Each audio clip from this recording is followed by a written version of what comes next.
Ed. Oh, the mic kicked in. That's good. Excellent. So I've had a bit of a crazy week. Earlier this week, or about earlier last week, I guess now, was the International Whaling Commission, where we were working to stop the U.S. government from basically rolling back the whale moratorium that we passed 30 years ago. And then yesterday was the G20, whereas in Toronto, for some reason they wouldn't let my plane take off. I think it's because President Obama and 19 other heads of state were trying to get out at the same time. So I tweeted, "Hey, President Obama, can I get a ride home?" Nothing. So some of the funny things that have happened lately, I find myself in an awkward position here today, to be honest, because I'm about to show you a PowerPoint.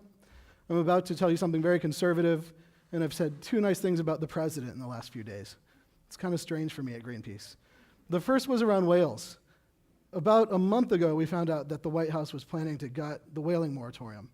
And so we approached the president, I shook his hand, said, "President Obama, I hear that you're thinking about gutting this whaling moratorium." And he looked at me and he's got this big grin. "Look, I love whales," he says. And everyone responded just like you, like, "Oh, you're so adorable. You know, how could you be angry? You could be killing all the whales yourself. But you're just so nice," and I love that smile. So I said, "Well, sir, then why are you turning back the moratorium on commercial whaling?" And he said, "I'll do everything I can to protect them." And I said, "Well, will you reverse your position?" And he said, "Look, it's nice out. It's a nice day. We're in the Rose Garden. We shouldn't be talking about this."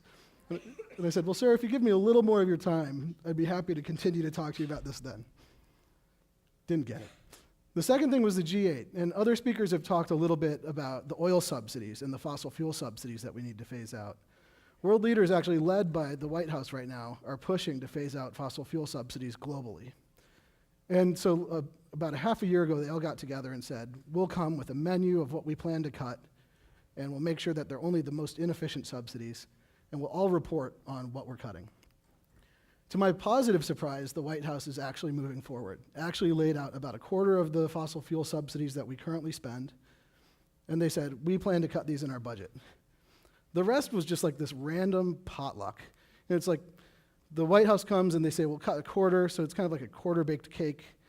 Canada shows up with rotten food, just nothing. Most of the countries show up and they're like that dude that shows up who's kind of stoned and didn't bring any food but just came to the party. It was pretty ugly. So there's a lot to do. There's a lot of pressure to put on our elected officials. It was nice when the White House reversed their position on international whaling recently and actually stood up for the whales. It's nice to see the White House finally leading on phasing out fossil fuel subsidies. And the only reason that's happened is because people have really stood up and said that we won't take it anymore, that this oil spill is destroying the fishing communities, it's destroying our environment, it's destroying the American way of life. It's much too much of a cost for BP to continue to pump things out for our addiction that we can get over. And finally, people are saying that, and that's why the White House is responding. The president said that change doesn't come from Washington, it comes to Washington. And some people have asked you today to get more involved and help that change come to Washington. And what I want to do is share with you how easy the solutions are. You've heard no shortage of people telling you that the technical solutions are there. Maybe we need a little bit more money there. But the real problem is the political gap, the people power gap. When coal companies can spend $80 million in 3 months last year to gut the Clean Air Act and Clean Water Act, or Clean Energy Act that was being pushed, we need far more people on the ground in communities, more entrepreneurs, more business owners, more nurses, more mothers, saying that it's worth it to put some time into this so that we never have another Gulf oil spill again. So I want to talk to you a little bit about the solutions and then just ask you to help push for those solutions because we have the technical expertise. What we really lack is the people rising up and saying, never, ever again. We did a boring study. It's called the Energy Revolution. Anybody after seeing the Gulf spill think we actually need an energy revolution? Yeah. Excellent. A bunch of different groups helped us do it. The notable one is the Institute for Technical Thermodynamics. That's actually the NASA of Germany. So these are the geekiest, most anal engineers in the world. They're interesting, they're tough to work with, but they're smart. So you might ask, why an energy revolution? And you might look at that and say, oh yeah, that's why we need an energy revolution. What we've seen is that Shell, between 2001 and 2009, has had 21 oil spills. These oil spills are happening all the time. Mike Tidwell from Chesapeake Climate Action Network told you that there are just thousands of these wells out in the Gulf alone. These oil spills are happening all the time. BP, wind's biggest polluter. It's convenient that their name is BP. They had 23 spills from 2001 to 2009. And then 2 months ago, Exxon had a tanker accident in Texas that they're cleaning up right now. 2 weeks ago, Chevron had a pipeline in Utah burst because it was so rusty and wasn't taken care of. These things happen all the time. The big question is, since they've been happening all the time, and since we've been knowing about this, can we together kick this addiction? Can we kick the habit? I was on CNN the other day, and someone said to me, well, some people say that you can't get off of oil. And I didn't mean to say it, but I just said, well, they lie. And I thought, ooh, should I have said that on TV? And I thought, well, I'm Greenpeace. I could say that. My first day on the job, I actually climbed a crane and hung a banner from a crane across the street from the Department of State, where 18 world leaders were meeting to talk about global warming and clean energy. We hung an image much like this of the world, and it said, too big to fail. They were bailing out the auto industry. They would later bail out the banks. Where was the money to bail out the planet? My assistant was really mad at me because it was the first day we'd worked together, and I had all these texts when I got out of jail saying, you're late for your first day. Where are you? But finally, when she saw me on the news, I think it turned out okay. So here's what we found, that by 2050, existing technology off the shelf, existing plug-in hybrid engines, existing plug-in electric engines, existing solar, existing offshore wind, existing wave energy and tidal energy can produce 96% of the United States energy demands. 96%. And these are the most uptight German engineers that have validated this. And the second is that 91% of our cars can be electric, powered by that clean energy. There's another study that was just done which backs this up. It's the SAFE Coalition, and in it is Cisco Systems, Pacific Gas and Electric, you know them from Aaron Brockovich, the very pro-environment, pro-human health, pro-community utility. Well, even PG&E is working with Nissan, Cisco Systems, and other companies saying, we actually can get 30% plug-in electric cars by 2030, and we can get 90% of all new cars to be plug-in electric cars. I'm sorry, by 2020 is 30%, 2030 is 90%. So you even have all these companies that will make money off of doing this saying, we can do this. The other things people have talked about, moving a lot of trucking to rail, a lot of wind and solar charging our batteries for our cars. Imagine at night, you drive your car home, you plug it into the wall, cheap offshore wind or wind that blows better at night in your area is powering your car for barely anything. You drive to work, you hate your boss, you're sick of your job, and you have the pleasure of plugging your car into the work garage and watching the meter turn while you're charging your boss for every second that you're powering your office building. It's kind of beautiful. Jobs from renewables are huge. Part of it is that with a coal plant, the coal industry does a great job of hiding behind workers. While people are dying in mines, the coal industry will tell you, if you phase out coal, there are still these 30,000 people who need these jobs.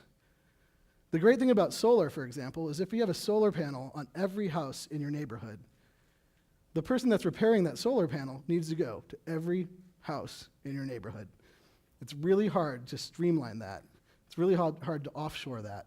It's hard to fire the tens of thousands of people the coal industry has fired to become more efficient with renewables. So you almost always have 3 times more jobs from wind, from solar, or from other sources of energy than you do from coal or natural gas.